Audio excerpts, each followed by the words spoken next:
Are you thinking about selling your home soon? We'll avoid these top 5 seller mistakes and help make the process more profitable and less stressful.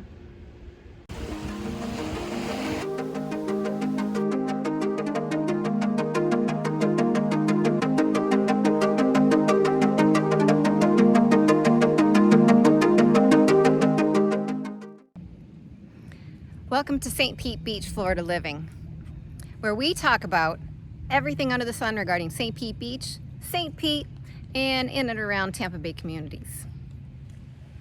Today we are talking about seller mistakes when it comes to selling your home.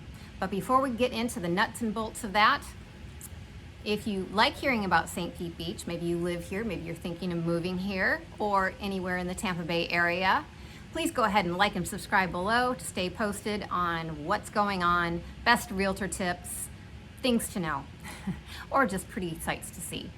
All right, now we're gonna jump in. I picked top 5 seller mistakes, but there are so many pitfalls that can happen when you get ready to sell your home. So I thought it was important to make this video. So I hear all the time from my sellers, Tracy, what can I do to increase my profit when it comes to selling my home, and of course get faster to the finish line and quicken the sale? Mistake number 1, overpricing your home. If the price is too high, you're going to be deterring buyers that are coming to your area looking for a reasonably priced home. You have to look at what your market is selling for, and a realtor can help you look at CMA's market research to determine what that appropriate ranges for your house. If it's too high, you're going to deter buyers. You're going to end up sitting on market longer, and most likely you're going to have to do price reductions. The longer you sit on market, the more buyers are going to feel, oh, perhaps there's no rush to buy this house. I can send them any offer. They keep reducing price. It's been on market too long. What's wrong with it? So pricing from the start can really help you get the best price as well as close more quickly. Number 2 mistake, focusing on the wrong repairs and updates. Repairs and updates can be costly. And so if you're spending your money where it's really not going to give you the most bang for your buck, ouch. Here are some things that you should do. You should look at the state of everything in your home that will be inspected during a 4-point inspection. And if you're not familiar with what a 4-point inspection is, it's looking at the 4 real big ticket items of your home and the state they're in. If you do not pass a 4-point inspection, say for instance your buyer is using a lender, which a large portion of buyers need financing to purchase your home, the lender requires the home be insurable, and carriers will not cover your home if there are big issues with these 4 large ticket items, which include your HVAC, your AC and heating, your plumbing, your electrical, and your roof.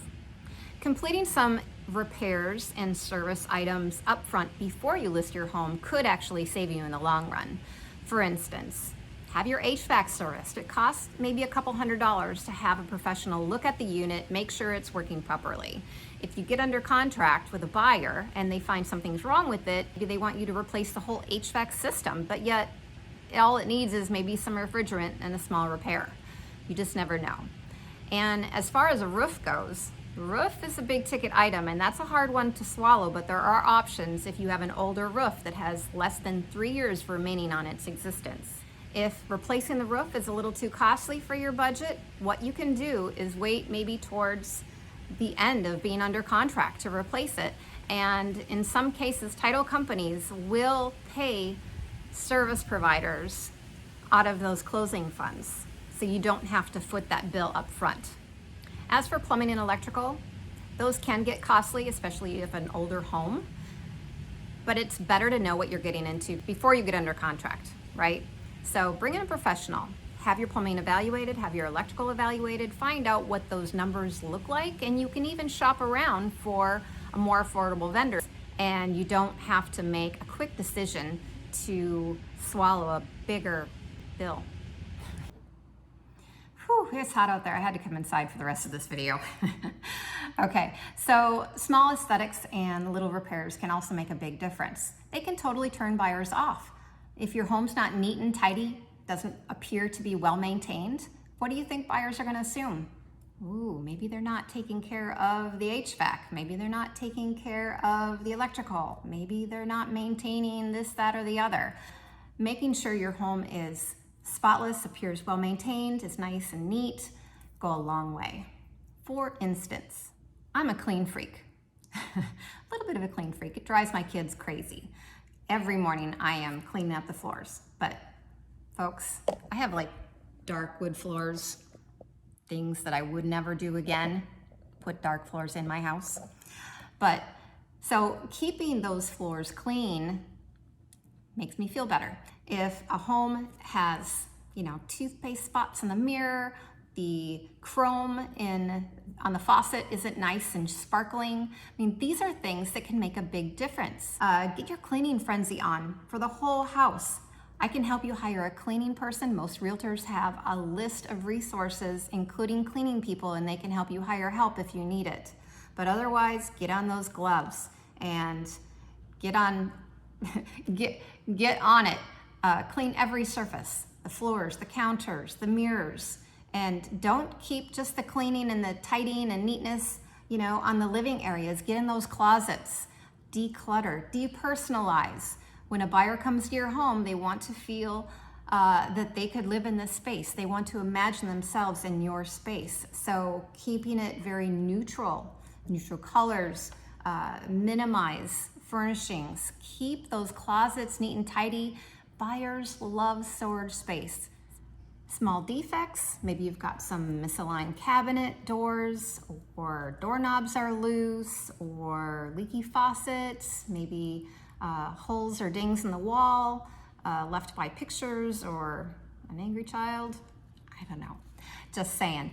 These small defects can be handled easily by a handyman, or get your tool belt on and take care of it yourself. But they will be noticed by buyers. If you're competing, for instance, with new construction just down the road, it's best to be as buttoned up and perfect as you possibly can. The number 3 mistake, failing to stage, or at least failing to prep and make your house look as perfect as you possibly can. And neutral, these are very important. Declutter, depersonalize, neutralize the space. These days, most buyers shop online. I want to say like 95% of buyers are shopping online. And in some case, they're buying sight unseen. I just worked with a gentleman from California. We just closed on his house the other week.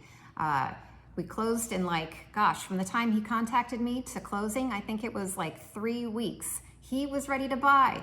He found the house that he liked online. We worked together. Yep, that's the one. I showed it to him, FaceTime video, loved it. A week later, he was looking at it in person. We were under contract. We were at the closing table. Boom, boom, boom. Why? Because the home showed well.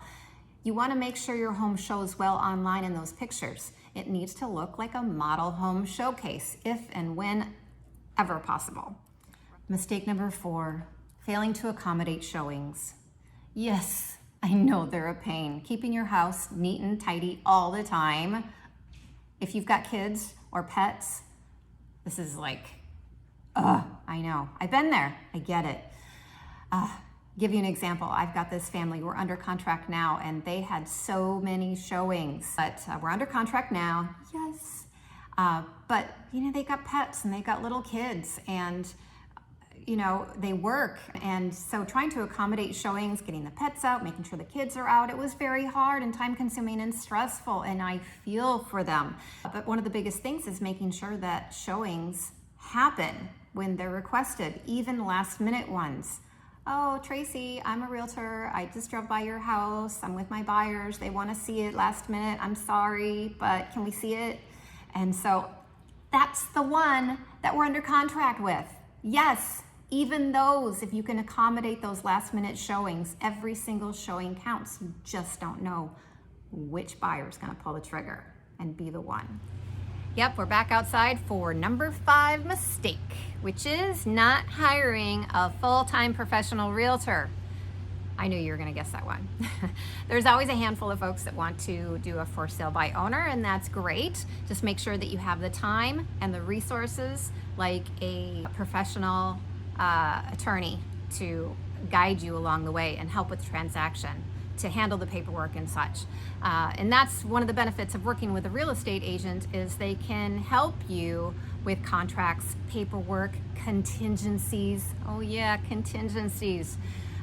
Things that are the big scaries that, you know, if you don't know what you're doing, you can get yourself into a lot of trouble, and it can be extremely costly not knowing what you're doing. So professional full-time realtor does this for a living every day. We live, breathe real estate. And so it's really important that you have an active realtor on your side that knows what the regulations are, knows what paperwork needs to be done. And then I have an awesome broker that has my back as well, Dalton Wade. Phil Wade is my broker. You can call him, talk to him, and I do. He's there for us. We have compliance people. We have a legal hotline. Working with a realtor very much has perks. Additionally, as I mentioned, a realtor can run comparative market analysis reports, help you come up with the right pricing. They can provide resources like stagers, painters, contractors, landscapers, and attorneys if the need comes up. Maybe a probate attorney is required. So that can be really helpful. I have lists for buyers, for sellers, for friends, for family. It includes things like all those things I just mentioned, but also things like, you know, doctors, dentists, beaches, favorite restaurants, places to go, places to have fun, where to go in Tampa, where the parks are, where the dog parks are. These are important things. And so if you want lists, I got lists. I'll hook you up. And of course, real estate agents will handle your photography. So professional photos, videos, posting those on social sites, doing online ads, email marketing, websites. Oh yeah, maybe YouTube marketing, for instance. Okay guys, that's a wrap.